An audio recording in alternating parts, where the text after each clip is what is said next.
A coworker who spent his days slacking off bragged, "I don't need to work hard, I'm friends with the manager." When I got promoted instead, he burst into my office, screaming, "You stole my job."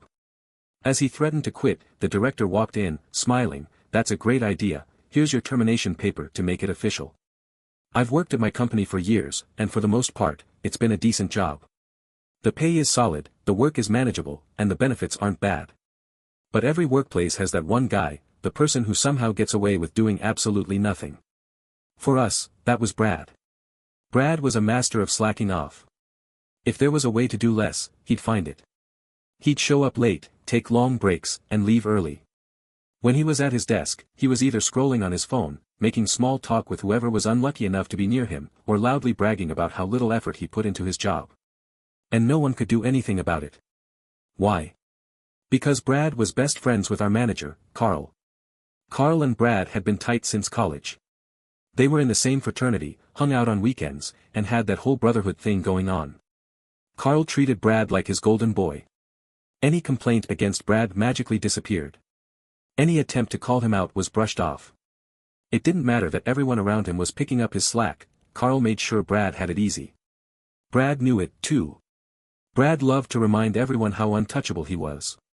He'd sit back in his chair, sip his overpriced coffee, and say things like, "Man, you guys work too hard. It's all about knowing the right people." Anytime something frustrating happened at work, he'd smirk and say, "Good thing I don't have to worry about that."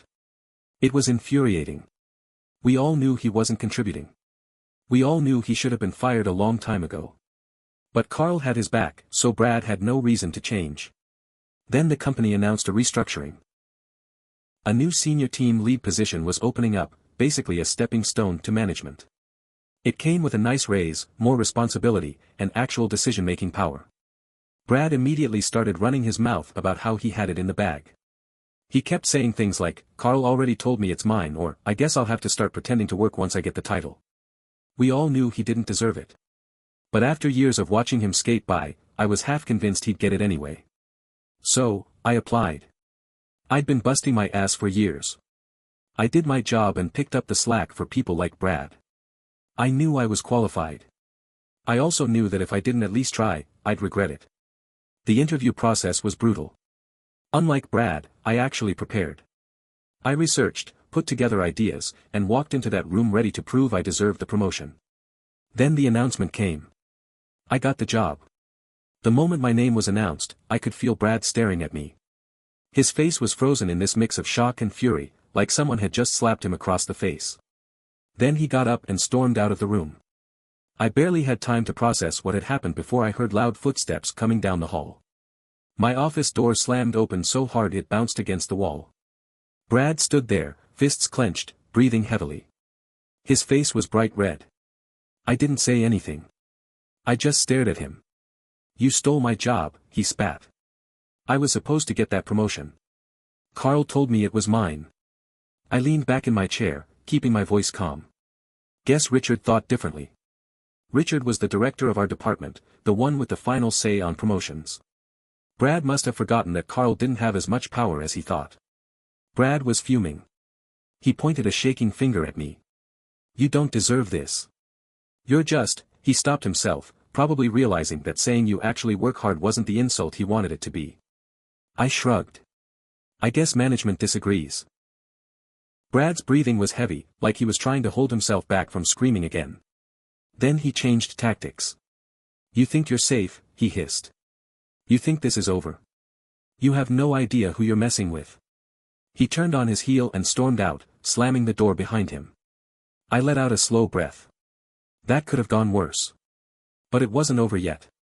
The next morning, I walked into work expecting things to settle down. Maybe Brad would cool off, or maybe he'd just keep his distance.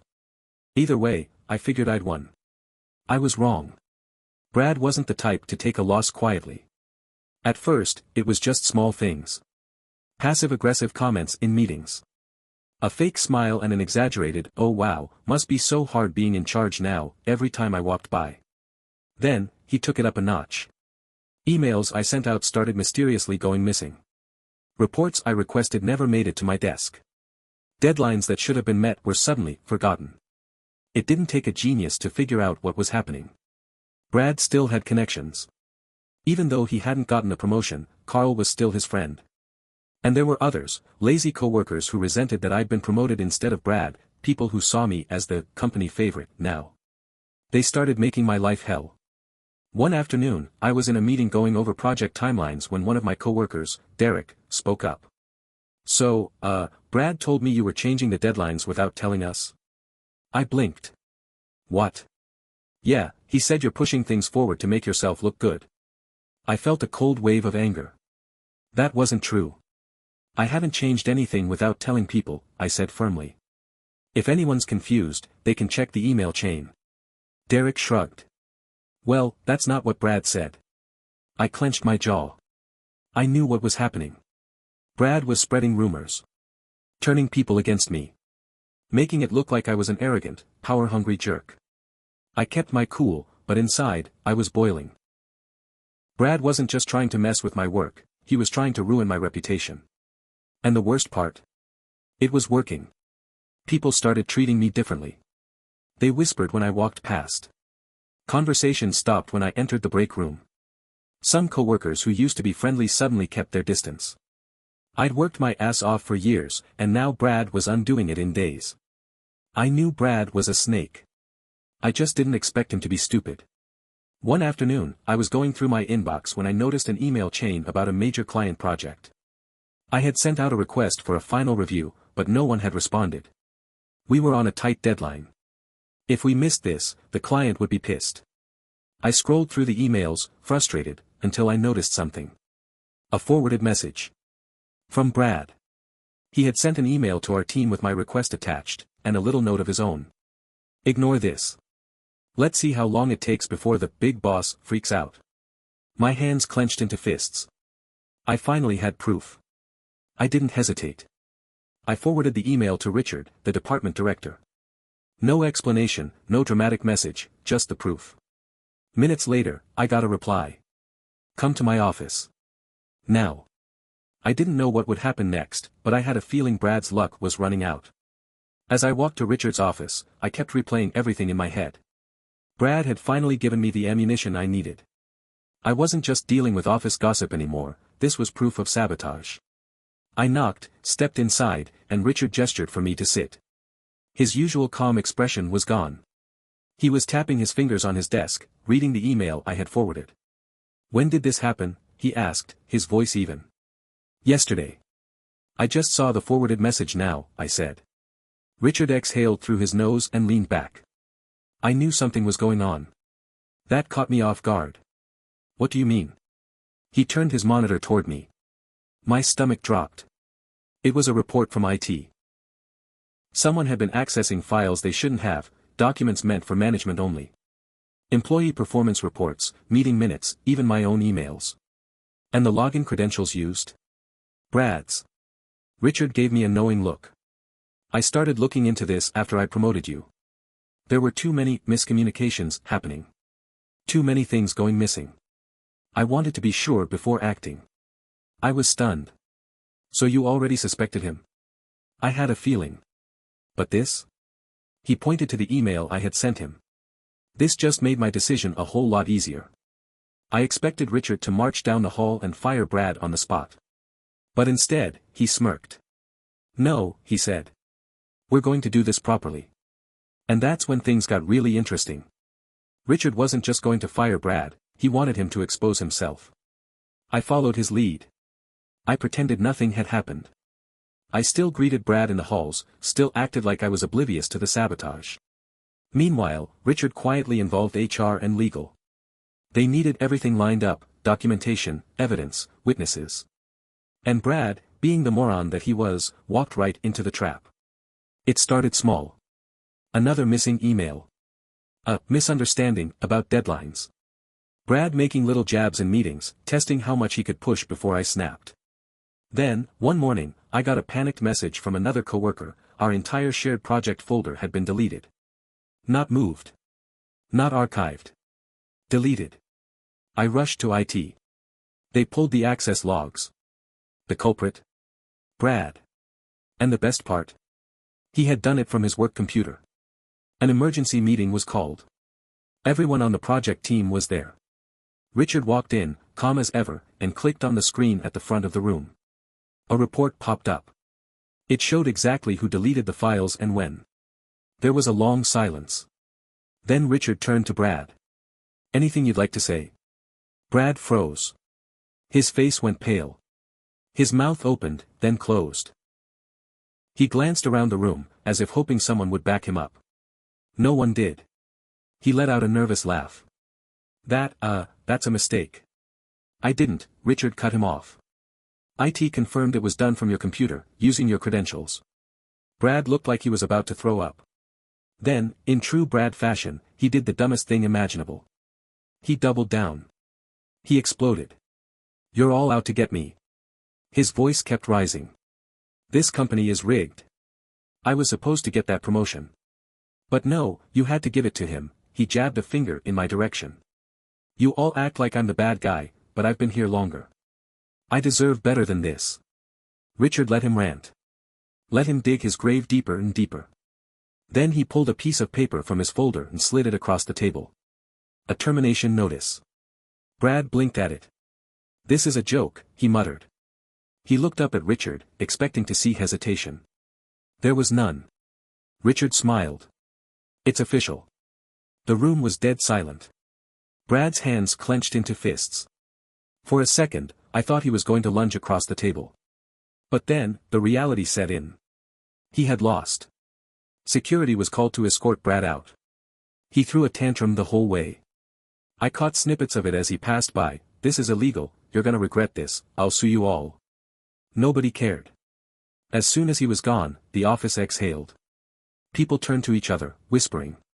Some just shook their heads. Others laughed in disbelief. I leaned back in my chair, letting it all sink in. Brad was finally gone. But something told me, he wasn't finished yet. The office was still buzzing after Brad's dramatic exit. People gathered in small groups, whispering about what had just happened. Some were shocked, some were laughing, and some were just relieved. I should have felt victorious. Brad had finally gotten what he deserved. But there was this nagging feeling in my gut. Something felt unfinished. And I was right. That evening, as I was getting ready to leave, my phone buzzed. New email. Subject: read this before it's too late. It was from an anonymous account. My stomach tightened as I clicked it. Inside was a single message: "You think you won? Think again. I know things about this company that could burn it to the ground. And I'm not going down alone." There was no name, but I knew. Brad wasn't done. The next morning, chaos erupted. The entire company had received an email. Not just a department-wide message, everyone. From entry-level employees to executives. Brad had sent it. The subject line was simple: the truth about company name. The email was long and rambling, filled with accusations. He claimed the leadership team was corrupt, that promotions were rigged, and that Carl had covered up multiple scandals. He even implied that Richard had manipulated company policies for his own gain. The worst part? He attached actual company documents. I skimmed through them, my heart pounding. Some of it was nonsense, half-truths twisted into wild conspiracy theories. But there were a few things in there that made my blood run cold. Stuff about Carl. Private messages. Expense reports that didn't add up. A suspicious hiring document. Brad had been lazy, but he hadn't been stupid. He had been collecting dirt. And now, he was using it as a weapon. I got called into Richard's office. Again. This time, Carl was already there. And he looked terrified. Richard was standing by the window, arms crossed. His expression was unreadable. "You've seen the email?" Richard asked. I nodded. Richard exhaled sharply. IT is tracking down how he got those files. Legal is involved. This is serious. Carl's voice was shaky.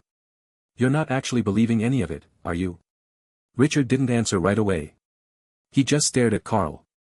"Tell me exactly how much of this is true." Carl laughed nervously. "Come on, man. This is Brad we're talking about. He's just throwing a tantrum because he got fired." I stayed quiet, watching. Carl was sweating. Richard pulled out a folder and placed it on his desk. We already did some digging. Turns out, a lot of expense reports under your name have been flagged. And the hiring documents for Brad? HR never approved them. So why did they have your signature? Carl's face went pale. Richard didn't let him finish. You vouched for him. You covered for him.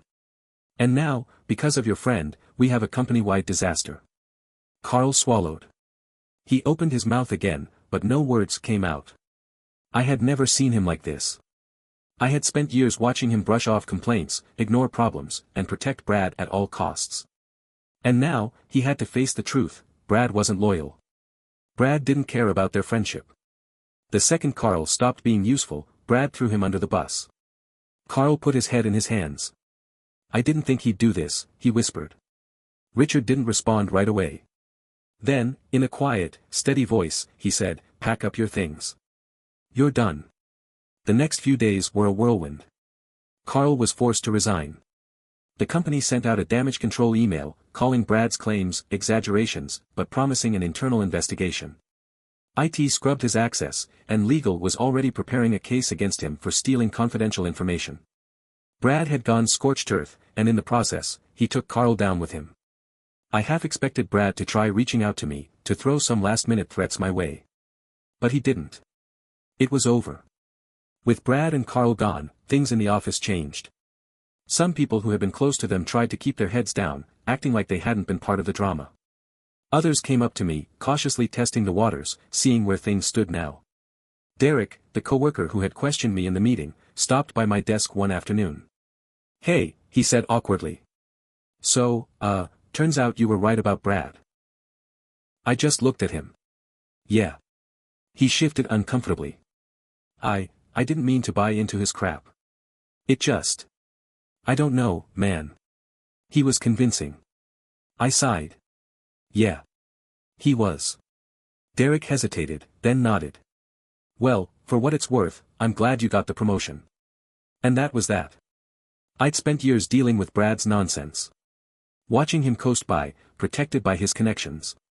Watching him act like the world owed him something. In the end, his arrogance destroyed him. But the truth? It wasn't satisfying. It didn't feel like some perfect justice had been served. It didn't make up for all the times he got away with things. It didn't erase the damage he had done. All I felt was relief. Not happiness. Not victory. Just relief that it was over. Some people learn their lesson and change. Brad wasn't one of them. And Carl?